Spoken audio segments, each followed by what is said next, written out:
Apparently, tons of decor before you go on your first trip. What? You mean you don't need 9 pillows on your bed? You know what? I feel that this list was pre-made without my consent. But I will roll with it and say, okay, fine. You maybe don't need all 9 pillows. Hey guys, and welcome to the RV Trash Talk podcast, where we dish on all things RV, full-time traveling, and RV maintenance. I'm Danny, one of the co-hosts of this crazy experiment. My wife Melissa and I, along with our great friends Rob and Trish and Jim and Amy, thought up this crazy idea sitting around a campfire drinking whiskey in Athens, Texas. All right, well, welcome back to RV Trash Talk, the podcast where full-time RV gets real. We are Jim and Amy from the Vagabonds. We are joined by our travel fam, Danny and Melissa from 4 Simple Lives, and Rob and Trish from Living Like Nomads. We hope you all enjoyed last episode where we compared the Florida Super Show and the Quartzsite Sportsman Outdoor big old long name show that we all kind of went to and talked about. Hope you enjoyed that show. I'm really excited about today's episode. We're going to kind of spin off of that, and now that you've got that idea of a new RV, there's a whole bunch of stuff that you should probably have, and there's a whole bunch that you should probably just skip and not even worry about. So we're gonna discuss some of those. But before we get things off and going, we're gonna talk about where we're at, what's in the glass, and catch up with everybody. So we'll start with Rob and Trish. All right. We are in beautiful Mesa, Arizona. Right, Jim and Amy are right behind us over here, which is kind of cool. Been here same last time, just kind of hanging out. We are waiting on parts for our rig to hopefully get fixed. So I put an email out today and have not heard anything. So fingers crossed on that. But other than that, doing all right. Still healing from my surgery. Getting around today. Had my first RV job today with my assistant, Mr. Jim over there, which I appreciate. So that was good. Yes, sir. He might be able to beat you in that race here pretty soon, Danny. Yeah. I love it. And I just have to give a shout out to Jim and Amy because I was out of town for business this last week and they totally took care of Rob, got him into physical therapy, made sure he ate dinner. And so thank you guys for that. Yes, very much appreciated. Oh, you're welcome. Yeah. And you do the same for us. We would totally do the same. Yep. And airport pickup. Oh, yes, and airport drop off and pick up. Like, this is how good they are. They dropped me up, took me to the airport at 4:30 in the morning. Now those are some good friends. Yeah, that's what I said. I was like, no, I'd get you an Uber. Love you, honey. Jim was probably only awake for 2 hours by then. Yeah, exactly. Pretty close, maybe about 45 minutes, but yeah. Yeah, but anyway, I have got a lime neutral, and what do you have? A little 805 action. Very nice, very nice. All right, Danny and Melissa, how about you guys? We are in my parents' house. Melissa's parents' house. Nice. We were in the Florida Keys a week ago for a week, and then we came back, and the next day I quick turned and went to Colorado to get one of our rental properties done and get it on the market so we get rid of that piece of shit. And now we're hanging for a couple weeks, and then we're going right back to the Keys in a few weeks. We're going to spend a month dry camping down there, so we'll see how that goes. And I'm doing yoga tonight, so I'm drinking Michelob, or what is this called? Miller Lite. Miller Lite. And no boxed wine for me, baby. I'm at my parents' house, so I got the Mom and Dad's house. There you go. Very good, very good. Love it. All right, Amy, where are we at? Well, first I want to tell Danny and Melissa I hope the Keys are warmer than last time that they were there. Yeah, holy cow. Sure. And that means you can put those big beard batteries to the test. Come on. Mm-hmm. Let's go. Okay. We are also at Mesa with Rob and Trish. They're right behind us, or In front of us, whatever. They're over there. Over there. Yeah, we took care of Rob this week while Trish was gone. He was like a little puppy that, we fed and watered and kept him alive. Yep. Our daughter came back to us. Yep, Chloe came back. So she's back with us for a little bit. Yep. Until May-ish, we think. She got a job at Rocky Mountain National Park, so yeah, we're gonna be dropping her skinny butt off there in May. See ya. Awesome. Definitely cool. Awesome. Yeah, we're pretty happy for her. Anything else? What are you drinking? Oh, I'm drinking the Seagram. I don't know. My sister-in-law bought them. Seagram's Escapes, apple and starfruit. And I feel like everybody was missing out last episode when I didn't say a neat pour of Buffalo Trace. So It's a neat pour. Buffalo Trace for this episode. Cheers, everybody. Cheers. Cheers. All right, now that that's out of the way, so you survived the RV show. You climbed your 47 sets of stairs in the 8,000 different rigs that you go into. You opened 112, 118 refrigerators just to see what might not be in there. Again, basically for no reason. And you sat on couches and pretended to watch TV. And some TVs you were looking over your shoulder because the placement of the TV and the couch is just garbage. Oh, this is me? I didn't know. Sorry. And then it happened. You walked into one. Suddenly, you're mentally decorating it, planning trips, and calculating how many things you can sell to justify the payment of that Brinkley. I mean, of your RV. Now you have a few weeks before delivery, and this is where the panic buy for anything and everything that says RV on it that you order. The Amazon guys that come to your house, because there's probably about 6 of them on a regular route, they're all getting to know your name by now, and you're leaving them cookies. So it's getting serious now, and the bank account's getting smaller. It ain't getting bigger. We're giving you the 9 RV must-haves, the stuff that you will actually need, and then the 9 things that you should not waste your money on. Or your time. Or your time. All right, so we're going to do this in a little bit different.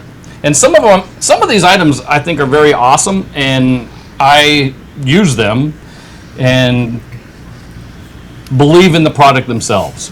So the first one up is Rob, and you have a must-have as a surge protector, and particularly an EMS. What kind of a surge protector are you talking about, and why is it so important? Having a surge protector is like the number one thing. There's probably 3 number one things, but that's by far one of the number one things. You want to protect that anything coming into your rig. So the nice thing about the surge protector, not only does it protect against surges, the EMS style basically will protect against a whole bunch of other things. It'll look at the line when you plug in. It'll give you the status of everything, making sure there's no ground faults, no any type of issues, low voltage or whatnot with the line coming in. It just saves a whole bunch of headaches. And last thing you want to do is to get bad power into your rig, because you'll fry stuff really quick. So when you say bad, what do you mean by bad power coming into your rig? When you're at some of these parks, and we experienced this when we were in one of the 1,000 trails, we could not. The power in the pedestals was either off, one leg was missing, it had a bad ground to it, it was completely off. There was so many things wrong with it, so it just makes sure that you have the right power going into the rig. Is there any in particular EMS that you have a favorite that you use? I use Progressive. I think it's called Progressive Energy. It's one of the ones that's been out for a while. I know Watchdog's another good one. It's got the Bluetooth. I think that's what you guys have, right, Danny? Yeah, that is what I have, and I'm going to speak just really briefly on our Watchdog. I know for a low voltage of anything less than 105 volts is very detrimental to a lot of your components on your RVs, and anything above 125 volts is also, it's too much for them. So most of your EMSs will cut out anything below 105 or above 125. All right, Danny, what do you think about the EMS? You on board with Rob and I? Yeah, when I first started, I bought like the super cheap one, because you just go on Amazon and you just look up RV Surge Protector, and it was probably a no-name brand. And we've never had issues personally ourselves, but we've had several different types, and I think I talked to you, Jim, and you were like, the Watchdog is the one to have. I think you even mentioned something about yours went out or something like that, and the company replaced it for you or something. It was in a warranty, so that made me really like that company. So we've used the Watchdog for the past 2-3 years, and it's definitely a must-have. Yeah, totally agree. I'd rather spend the $200-$400 on a good EMS, whether it's the Hughes Watchdog or the Progressive Industries. But do yourself a favor, spend some money on that one. Get yourself one that has the electrical management system on it that will secure your power while the power is not good, either too low or too high in voltage. So very nice. And there's one thing just to add too. It is costly. It's probably around, like Jim said, probably $350-ish or so. But you're talking about $350 to secure a $50,000 rig, if not more. So just do the cost comparison and don't cheap out on it. Well, yeah, because of bad power, you could ruin one AC. You could ruin all three of your ACs if you have three of them. A microwave, the 3, 4, 5 TVs you might have on board. So it could get very, very costly really quick. All right, the next item comes from our friend Danny, but I'm going to ask Rob what he thinks of the Flush King first. The Flush King. Do you even know what a Flush King is? It's not Elvis. I think it's on my list to waste your money on. Now, is that the one you put on the outside and you attach the hose to? Yeah. And shoot it up? Yeah, I've never used one. I have one. No? It's been literally sitting in my box. I was been looking for a third item to put on the list. But yeah, I never had an opportunity to use that. Never have, okay. All right, Danny, so this is on your list. So why is it on your list? Maybe we can convince Rob to actually use the one that he's been packing around for 5 years. Yeah, so the great thing about the Flush King is it's really good when you get a poop pyramid. Like a lot of RVs come with the black tank flush in there. You just hook your hose up. Well, the problem is that those spigots generally in the black tank are at the lower end side. So it's almost right where the output is for the tank. So you got the entire tank that doesn't get cleaned at all. So number one, it's good for cleaning your tank because you can backflow into it. You can connect a hose to it and push water from the output all the way through the tank, which is great when you have a poop pyramid because all that stuff generally is sitting right there over the gate valve on the inside. And if you use that sprayer or something like that, it's not going to do anything. This gives you a ton of pressure where you hook the hose up, you backfill through it, and you keep the gate valve closed so the tank fills up from the output in. And it's saved us several times with the poop pyramids for sure, especially with kids who can't control their toilet paper output. I mean, the lack of water usage. Yes. That's awesome. Very good. Well, and I tell you, I use it to back flush my gray tanks as well, especially the kitchen tank. It helped get some of that food debris that's actually a good idea. happens to go down the drain. I mean, it's surprising what will actually get pulled out of that by doing a fill and empty, and by using that Flush King and closing that. All right, I'll take it off my list. You convinced me. Very good, very good. I'm gonna try it in the gray now, just because. Yeah, it's pretty shocking what can come out of especially your kitchen tank. I did ours today, and I just hydroed ours a couple weeks ago, and already it's like clumps of niceness. I guess that's all my fault. That's all right, I love you anyway. Clumps of goodness. That's flavor. So staying on the topic of water, do you guys use a water pressure regulator? Yeah, no, for sure. That's one of the other number one things I have. Yeah, I'm a big believer in water pressure regulators, and it's funny. I was just on a forum someplace, probably Facebook, because there's all the keyboard warriors, and there was one guy. You don't need a water pressure regulator. The pipes in these RVs can handle it. Well, the pipes. He's actually absolutely correct. Right? Yeah, the pipes can. But when you start talking about your elbows and your connections, not so fast there, cowboy. But so there's several different water pressure regulators out there. You can spend $11, and I don't have one of the $11 ones, but you can get an adjustable one that comes with a meter. You can pick these on Amazon for $20 to $30, and unfortunately, if you're not watching this on YouTube, you're not going to know or see what I'm doing. So feel free to pop on over to YouTube and take a look-see at this video as well. But most of your regulators restrict the flow of water to get it to a safe pressure, PSI. I found this one, and it's called Max Flow RV Regulator. It's a little spendy at about $65 to $70, but it does not restrict flow. I'm not exactly sure how it works, but it reduces the PSI without restricting the flow of water. So if you're getting 2 gallons per minute out of the spigot, you're going to get 2 gallons per minute out of here at a reduced rate. So I love that one. I actually gave one to a friend because hers was broken, or I couldn't make it work because they unthreaded one of the brass fitting, and I was like, here, take this one. And I carry a spare, so it's like not a big deal. Nice. But that's cool. But yeah. So what else do we use for fresh water besides the water pressure regulator, Rob? Gotta go to hose. There you go. So I got one of the Camco Flex hoses, and it was life-changing for me. And Trish can attest to this. We used to have one of those, the white the white hose, the white sanitary hoses for the fresh water. Everybody knows what I'm talking about. You go to Camping World, you see those stupid things. Rolling that thing up was like fighting an anaconda. It was dumb. I'm just saying, all I know is he would complain about it, and I didn't really think about it. I walked out one day watching him trying to coil this thing up, and it literally, all you could just hear was bleep, bleep, bleep, bleep. Like I was like Danny, just making up words at that point. Just getting so pissed. And I just watched him wrestle this thing, and I'm like, okay, yeah, go get a new hose. Please go get a new hose. Like, save yourself the stress. And I think my phone was listening, because as soon as I went inside, I saw an ad on Facebook for it. And then Jared mentioned something in one of his videos. I'm like, all right, I'm getting this thing. It's a friggin' dream now. It's literally, it just folds up to a little bag and it's away. I bought 225 lengths. I'm using them both right now because we're parked far away. But it's a game changer. Like, I would just get that one to begin with and just don't even screw around with anything else. So I really want to know how you know what fighting an anaconda is like. I mean, you compared it my to past that. life, I used to be. But that might be for another episode. So yeah. Me and Steve Irwin, we go way back.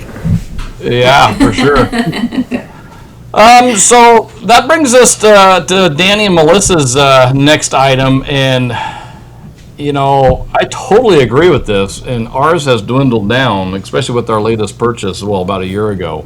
And you guys can elaborate on it a little bit more. A large bank account. Can you elaborate on that, please? Yeah, no one said I'm gonna go full-time RVing to save money. Like, that just doesn't exist. So you have to have savings.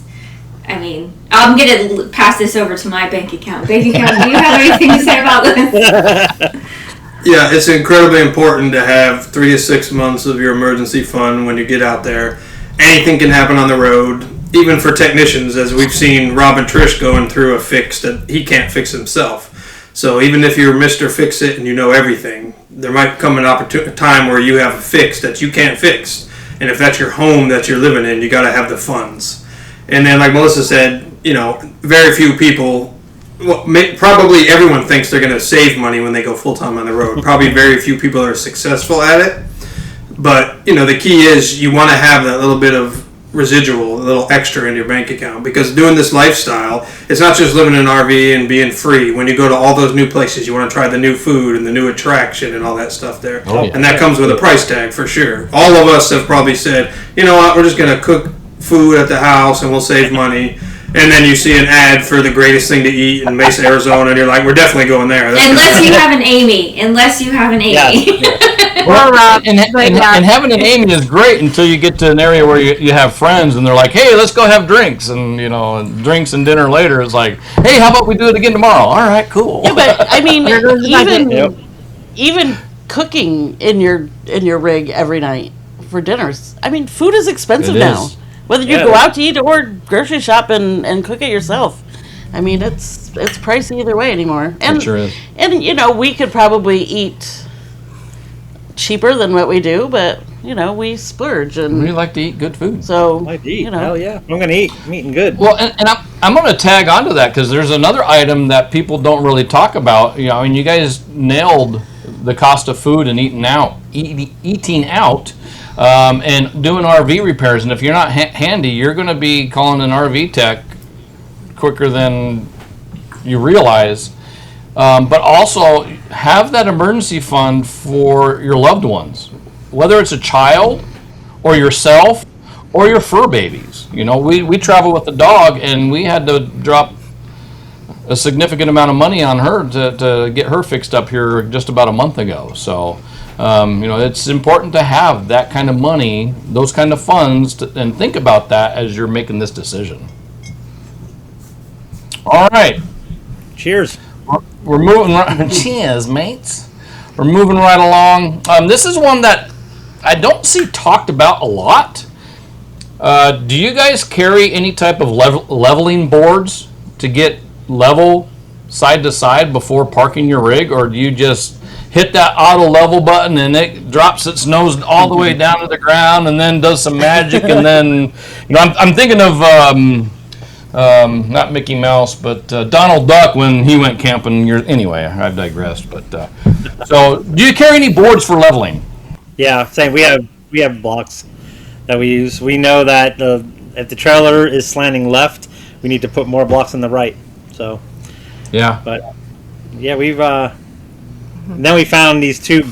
Recently, we found these two really big blocks, and we've noticed that putting those under the front has helped a whole bunch of shit. So Yeah. that's Very what we do good. now.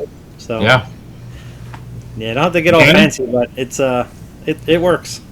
Yeah, and it doesn't have to be an expensive board. I carry a couple of boards. I mean, usually it's very important for your RV refrigerators, gas and electric ones, to be pretty darn close to level because they don't like to operate when they're unlevel. But I also don't like waking up in the middle of the night with all the blood rush to my head if I'm Yeah. going that way. No bueno. You carry any kind of blocks, Danny? Yeah, we carry a set of Anderson blocks. Our RV, it seems like wherever we go, it's the left side. The left side always has to come up 5-6 inches, even if we use auto leveling. So we'll just carry a pair of Anderson blocks, and it's treated us great every time. Very good. Those are the very red good. ones. Mm-hmm. With like big barrel looking things. Yeah, they're like shaped to the tire, so you just Yeah. roll right up on the tire, and you go Oh, wow. about probably 6 inches, I guess you can get. Nice. Very nice, very nice. Yeah, so I carry a couple of boards, even so I can at least get close to level, and before I hit my auto level and it does its magic. But I also carry some aux blocks, and they're composite, completely 100% recycled material blocks, so that my jack, the ram out of the hydraulic jack, doesn't come out too far. In my experience, the shorter that ram coming out, the more solid that the rig is. And I believe it helps the longevity of those hydraulic jacks as well. Oh yeah, for sure. Yep. All right, Trish, have you ever had anything fall out of your refrigerator on a traveling day? Have we ever? Yes. I think that was probably one of our first things that happened when we had that motorhome. Our refrigerator had a lock, but then it didn't actually lock the way it was supposed to stay locked. The door flew open and everything came flying out, like just left the grocery store. So Murphy's Law. we went out and bought these little things. They're adjustable. They look like a curtain rod. I'm sure we got them off of Amazon, but you can, you can make them go in and out.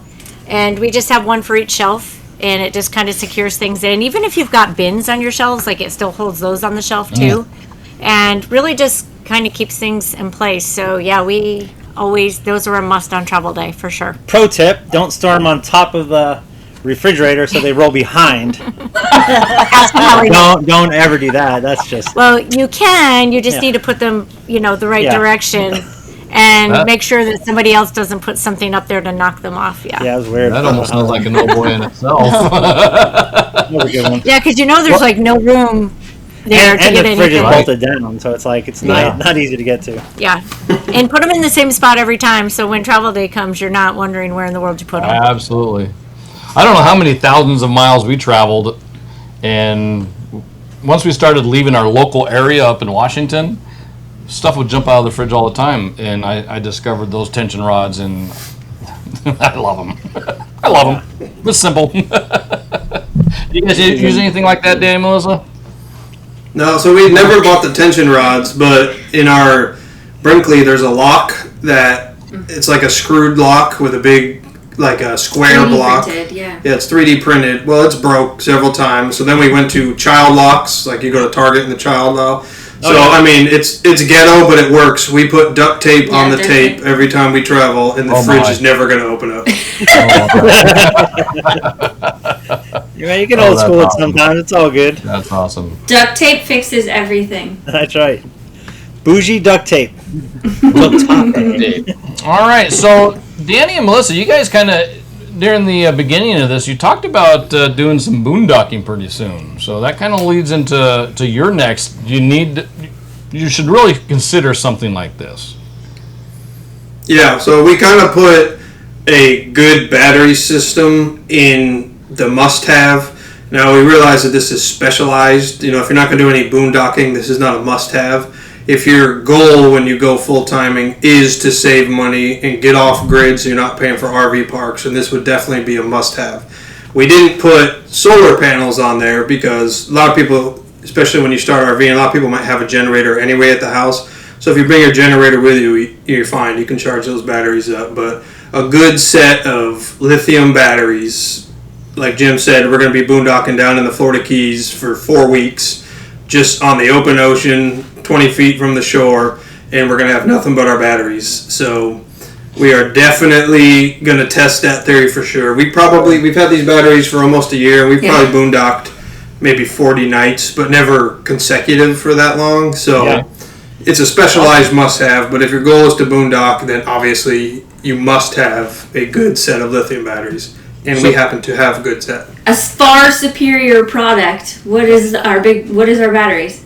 We have big beard batteries. Big beard batteries. Big beard. I hope it'll be a sponsor on here soon. Come on. How big of a battery bank do you guys have, Danny? So we have three 300 amp hour batteries. So we have 900. 900. Yep, we have 900 amps total. And it's really small profile. I think there's 62 or 63 pounds. So there's plenty of good lithium battery choices out there. We like this one because it was lightweight, small profile. And you can compare it to some other ones. Some other ones, they have a 270 amp hour battery, and it's the size of 2 batteries. Mm-hmm. This is 300 amp hours in 62 pounds. So it's really great. We've tested it out quite a bit, and we've gone. I mean, we did 4 days just late last year up in Washington on our batteries, and after 4 days, we still had in the 30% of battery left. So nice, very nice.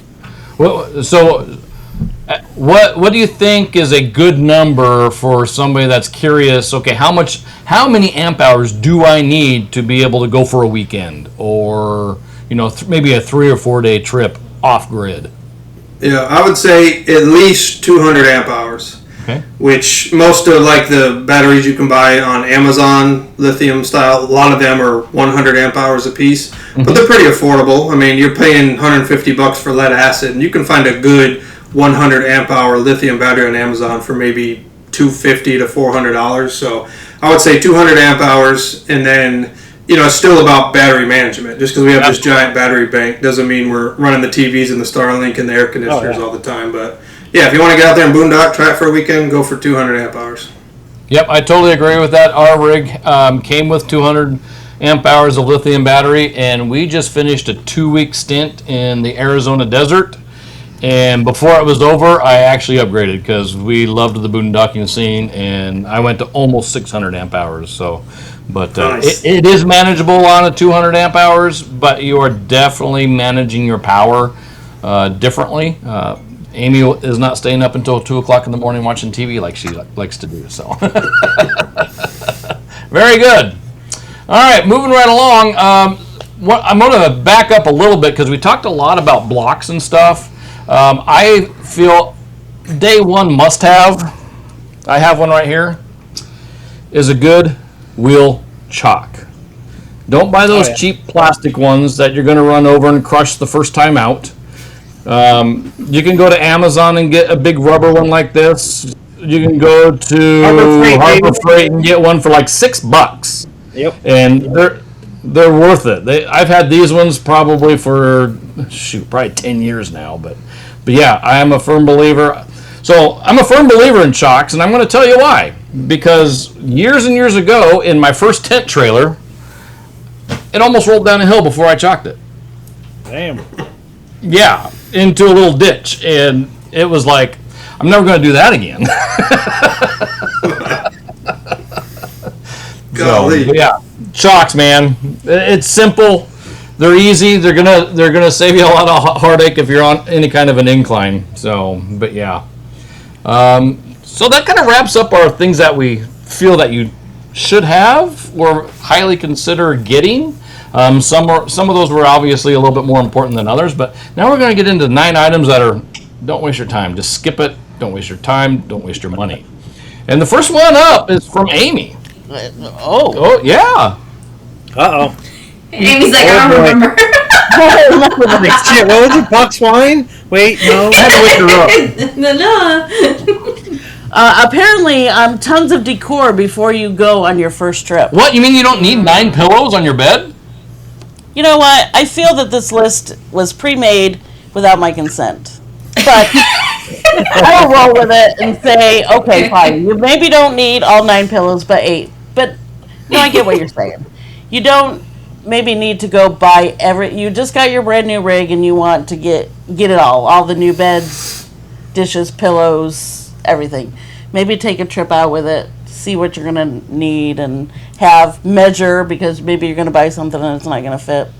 Absolutely. And that was kind of my point with this particular one, is that you don't have to decorate it for you on day one. Take some time, go camping in it.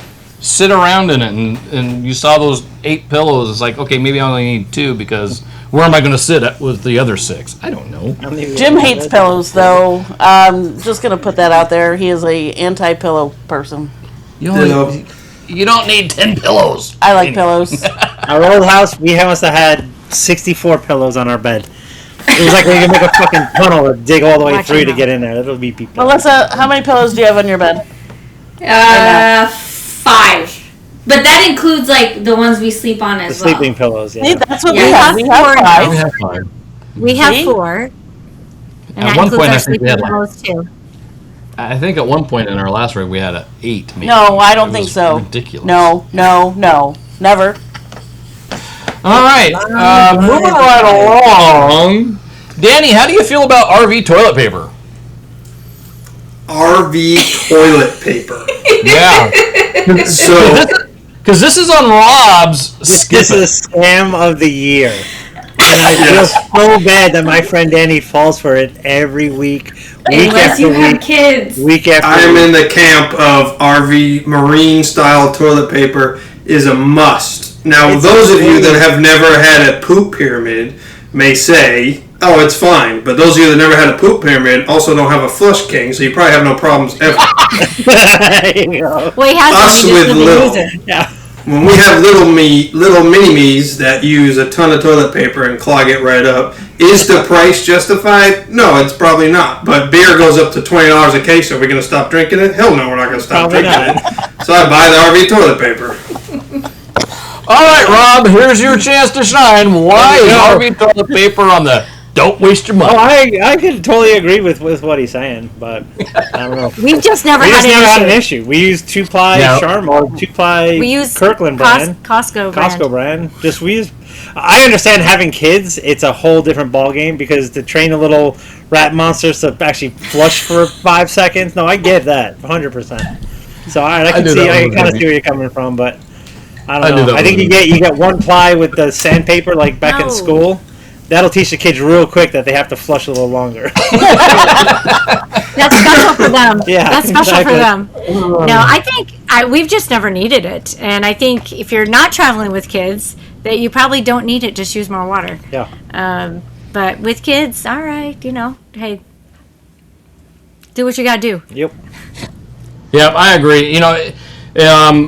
When we were part-timers, we have 2 daughters, and what would we call it? Oh, we called it the toilet paper talk. The TPT. The TPT. And we'd always remind the girls, all right, remember the TPT?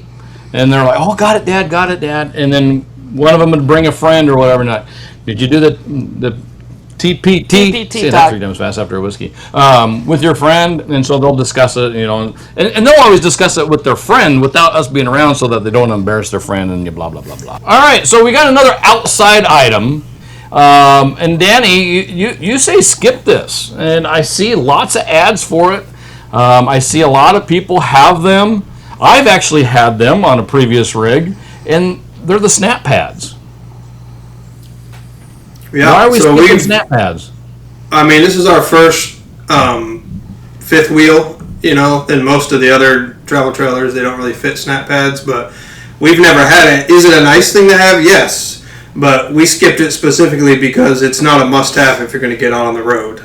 You can get, like you use a block of wood if you want to put out there. Yeah. The snap pads, they're not cheap, probably $200, $300, $400 if you got 4 or 6 stabilizers there. And in our mind, we've never had it, and unless we get it for free, which I hope SnapPad is watching. In that case, I'd love to use SnapPads. Yeah, exactly. When we all Right, but I just don't think it's a necessity. I mean, our pads are rusty a little bit. We've spent a lot of time in Florida having this RV, but I've had no experience with it. I can imagine that the salt water and wind still gets in there if you have a snap pad, so it's probably looks the same underneath there. I think it's just a good, pretty package that they sell, but it's not a must-have. I agree. We've had them before, and you're absolutely right. Your pad, your foot is still going to rust. Over time, they're still going to look dirty. There's not much you can do about that. I actually we had 6 of them on our last rig, and I actually had two or three of my metal plates started to cave in while using the snap pad, so they were bellowed up. So if the snap pad ever came off, it was a fight to get it back on, and so I'm kind of with you. It's not a guts to have. Here. All right, so moving right along, Amy's got a idea of skip this, maybe for later. Air fryers, giant coffee makers, toaster ovens.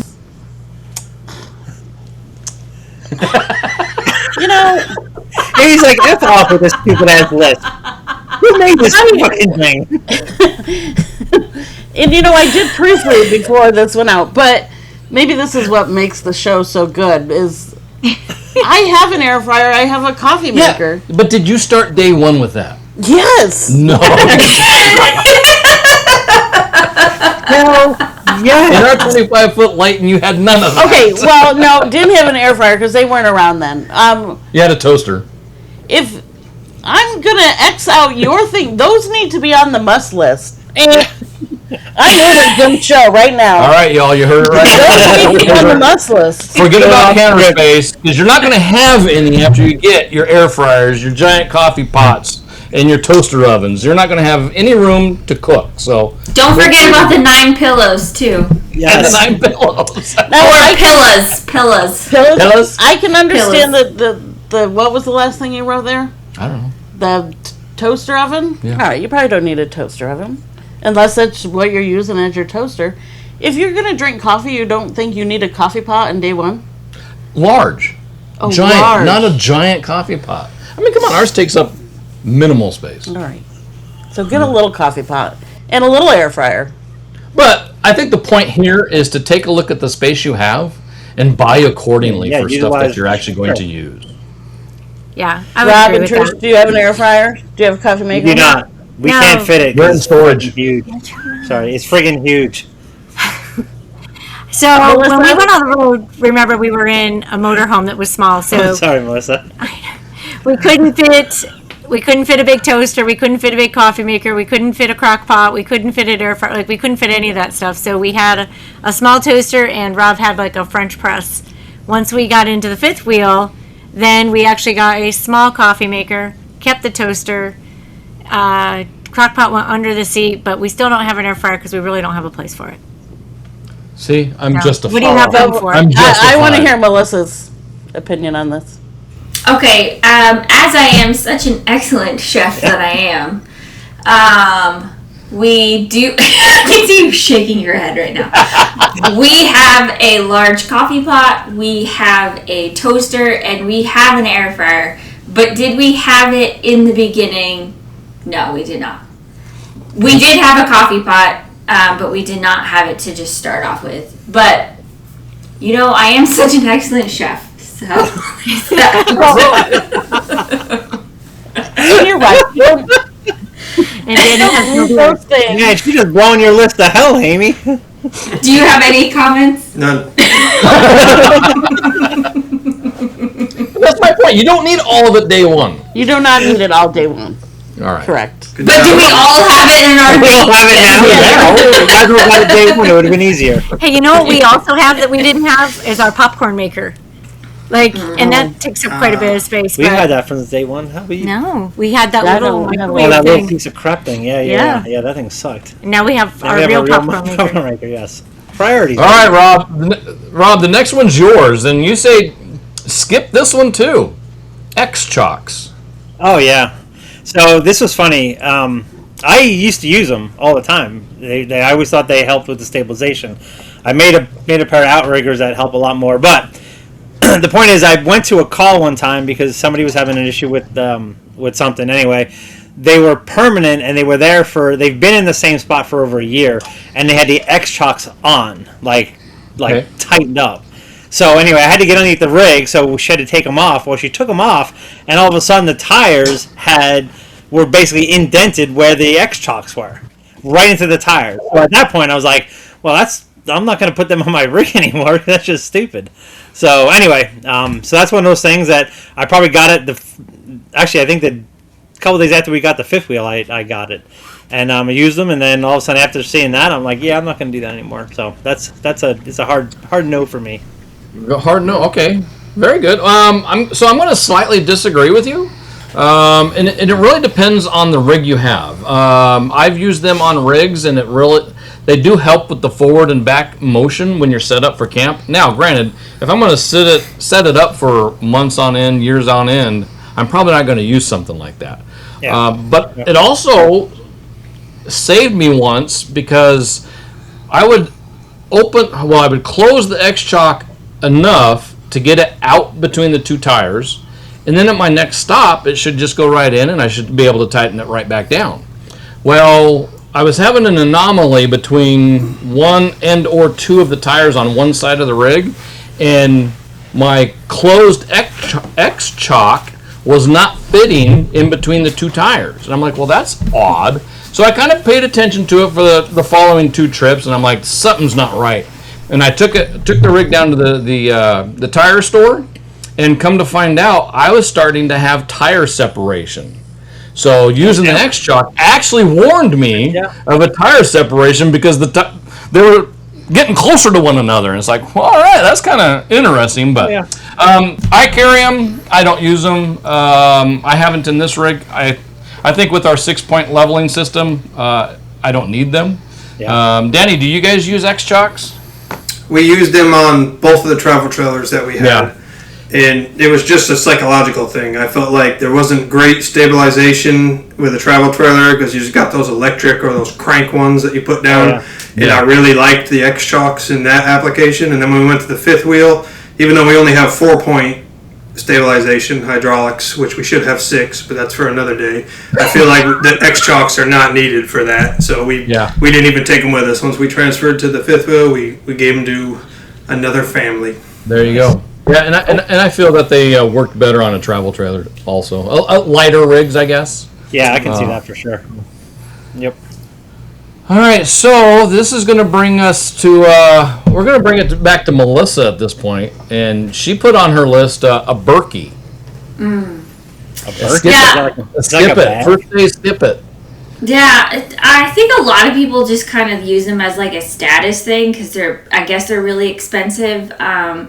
But we don't have one. You definitely do not need one. You just need one of the water filter Camco things. But they also take up room on your countertop. And as many people know, countertop space in RVs is, what am I trying to say? Your countertop space is very limited. Yes. What is it? What's it's like a water filtration thing. It filters the water and stuff. Yeah. I had no idea. But it's like this giant metal cylinder thing. And a lot of people use them. I have never needed them or want one. It's just another giant thing to carry around, and they're expensive. So they are expensive. That's how I feel about that. I don't know if it's still true or not, but here, probably about 2 years ago, I think it's the FDA shut them down as far as their filters go. You can still buy the system, but not their filters. You got to buy some other random filter. I don't know. It was all a deal and blah, blah, blah. Totally agree. If you get a good filtration system on your own rig, or even just a Brita that you can put in your refrigerator. I mean, that's what we've actually just graduated to a 5-gallon jug. And we'll go down to a dispensary and fill it up for our drinking water, and it actually works out really well. Yeah. All right, next item. All right, so we're all set up. We're camping. We're happier than a pig in you know what. And you pull out your chair that you got at, I won't say a cheap dime store, but you got it at a cheap dime store. Or maybe even the RV dealership just threw it in as part of a, hey, here you go. And you got the fire going, and you sit down, and guess what? you fall right through that son of a gun. Don't chimp out on chairs. Get good quality chairs. Your butt will thank you. Your hands will thank you when you don't fall. So, yeah, chairs. I could definitely agree. I get 100% behind that because we've chimped out a few times and we've paid. But, one time I blew into the fire. But, oh, we've had that happen too. Yeah, but couldn't you also say that you don't need the expensive chairs to go? I'm not saying expensive chairs. I'm just saying don't cheap out on the cheapest of chairs. Right. In the beginning, we had they were good chairs, like, as far as, like, sitting in, they were comfortable and stuff, but it was more of a space thing. They're what fit at the time. But, yeah, they were a little lightweight, and just a little wind blew them into the fire, so that wasn't so great.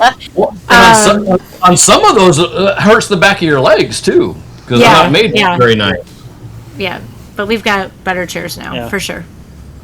But, yeah. Or find a sister-in-law who buys a heated cam chair, sends it to her mother-in-law's place, and then doesn't come back and gives it to you. So, or that. I have a heated How do we get one of those? Kathy Tillman, look her up. See, maybe she'll send you one too. All right, so that was kind of cool. Rob, you have one on your list of a skip it, and I totally agree with this. Even though they got my $23, $26, whatever the heck this thing was. I don't know if you all remember, but here about 6 months ago, there was this huge run on a RV item. And what was that, Rob? It was that rhino sewer clamp thing. I don't know. Yeah, rhino sewer. It was introduced. I think it was introduced at like the Miami RV show, and it just somebody did a couple videos on it. It went pretty viral, and I was like, "This is the best thing ever!" Yes, yeah. So far, I've used it like twice, and the thing's already split. If a lot of the sewer pipes you have are smaller, it's not going to work. Nope. It's an awesome concept. Don't get me wrong; it's a fantastic concept. The execution, I think, was a little lacking there for sure. And like I said, it broke after the second time using it. So, definitely no. It's a thumbs down for sure. I totally agree, Rob. Danny, do you know what we're talking about? Yes, and we saw the viral video, and then we bought one. Mm-hmm. Yeah. And I completely agree with Rob. It's a total piece of shit. And most places that we go, probably half places we go, I won't say most, probably half, the hole for the output is too small, so you can't use it anyway. Yep. So then I have the little regular green or the orange screw-in donut that you use. And like Rob said, I use it often when there's a hole big enough, but every time I use it, I feel like it's going to shatter in my hands. Yep. Yeah. 100%. I have actually seen pictures where the pipe coming out of the ground is a lower quality pipe, and somebody used it, and it just blew the pipe out. Oh, damn. It was like, so there's some RV parks out there now that are banning them, and you're not allowed to use them. So. But it's a big pass for me. Don't waste your money. Yep. All right, that brings me to the last item. It's a Danny item, and I'm going to agree with you that it's not you can skip it, but once you have it, you actually might really like it, and that's the rear view camera. This is very controversial. So. For me, in my truck, I don't have the fifth wheel camera where you can see into the bed of the truck, because if you're an RVer and you're a man, you're only a real man if you don't use a backup camera. Thank you, sir. Yes. Okay, so you're saying a backup camera in your truck for the bed, but I was under the impression you were talking about a rear camera on the back of your trailer. I think you mean both. Yes, definitely both. Yeah. Okay. What I was getting at is I don't have the one in the back of my truck, so hooking up the fifth wheel is a crapshoot every time, but that's the fun part about it. What am I going to hit? Am I going to get it in the hole? Story of my life. Am I going to hit? Am I in the hole? But the one, right. I think the biggest beef I have with the RV backup cameras is we got one, a Furion, I think, with our Brinkley, and the screen is about the size of a 55-inch LED TV. There's nowhere convenient to put it in your truck. And then I just feel like you should learn how to do it without it. Is it a nicety? Sure. If they give it to you for free, use it. But you should be able to have enough communication with your partner. And in these days, that could be your husband or your wife, depending on what your sex is. And you need to have communication with them so you can back up. If I'm hitting something, it's not my fault. It's her fault because she's in the back. Thank you. Yes. Except Whatever. Well, I'm gonna totally on board with your concept. And I don't know how many thousands of miles without a rear camera on our trailer. But where I find it actually really helpful, it's not in the campground because we've talked about it on this podcast before. I use GOAL, GOAL, get out and look, when I'm parking my rig. Where I really find that rear camera on the back of the trailer helpful is on the highway and when I want to change a lane. That's where I find it very helpful. But again, I had many years and many thousands of miles without it before, but now that I have it, it's like, yeah, that's kind of nice to be able to change lanes and look. Yeah, that's a good point when you're driving to see that. But as far as we're talking getting started on the road, you buy your first RV, it is not something you need. No. Just trust your partner. And if you don't trust your partner, then you probably shouldn't be in an RV with said partner. Yeah. Very well said. Very well said. All right, well, that is awesome. That concludes our must-haves and the skip-its. If you agree, let us know. Yeah. Yeah. Or if there's anything we missed or add, and you want to. Yep. So you'll forget things, you'll overpack, but you'll learn fast. But that's part of the fun. Also remember, every pound you load into that RV affects towing, handling, and fuel economy. I mean, quite honestly, once you get to the big rigs, you're not really worried about the fuel economy anyway, but that's for another topic. So stop buying the stuff that you don't really need just because it says RV on it. Just get your RV, get out there, use it, and figure it out as you go with some of this stuff. You really don't want to go into your campsite with your friends and have $2,000 worth of useless pillows and all the appliances and gadgets. She's gonna hit him. I think she's gonna hit him. She might hit me. And you don't have a sewer hose. So get yourself a sewer hose. But anyway, now of course it wouldn't be RV Trash Talk without some last minute chaos. It's time for our oh boy moment. Anybody got an oh boy moment? I don't think we do we? Oh wow, it's been kind of it's been relatively. Do we have one? I don't think we do have one. Come on. Well, I'll close out an oh boy moment that I had here an episode or two ago when my truck got sideswiped. So I got it fixed recently. So I dropped it off on Monday to get fixed and picked it up on a Friday. So it only took them 5 days to fix it. So that was kind of nice. Yeah. Technique for this episode is a watch or tail swing. Very important note. If you don't know what tail swing is, have your partner get out of the truck, you sit in the back of your rig, and you make a right-hand turn, and watch how much the ass end of your rig swings out, just so you know. Yep. Boom. Yep. Very important to do. Well, we hope you enjoyed this episode as much as we did recording it. Please share it, oh boy moment you have. We might even feature it on a future episode.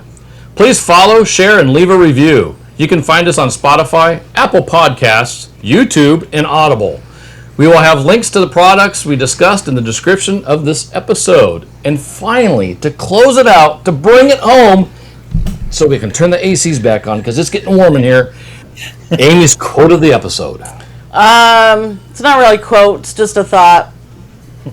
RV living, spending a fortune to live like a luxurious homeless person. There you go. Cheers, everybody. Cheers, everybody. Cheers. Hope you guys enjoyed this RV Trash Talk podcast. Please subscribe and join us as we navigate this crazy full-time RV lifestyle.